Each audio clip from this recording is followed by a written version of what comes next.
هاي جايز، كيفكم؟ اوكي، بس حابة لكم شغلة على السريع، انه اليوم نحن مسافرين بس سفرة سريعة بالسيارة لدولة قريبة منا يعني. فانه مش حاطة فلتر عشان تشوفوا جمال. اي جمال. انا اليوم حنبلش ميك اب، بس حسوي ميك اب خفيف لانه هنضل بالسيارة شي 5 ساعات.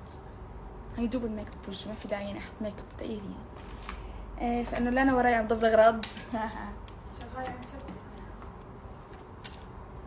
اوكي يلا نبلش. اول شي حط البرايمر. كتير تمسخروا علي بالتعليقات، نزلت فيديو على التيك توك كنت عم بسوي تحدي انا ولانا حط ميك اب، فقلت برايمر. وقتها كنت اول ما بحط كنت حاطه التقويم جديد يعني، فحرفيا ما عم بيطلع كلمات نطق ظابط من تمي يعني بسبب اسناني والتقويم. فكل التعليقات يعني الله يسعدهم يا رب بيعطوا امل للواحد يكمل بالتقويم ويحكي هيك، ما شاء الله عليهم، الله يسعدهم يا رب. انا صراحه عادي يعني موضوع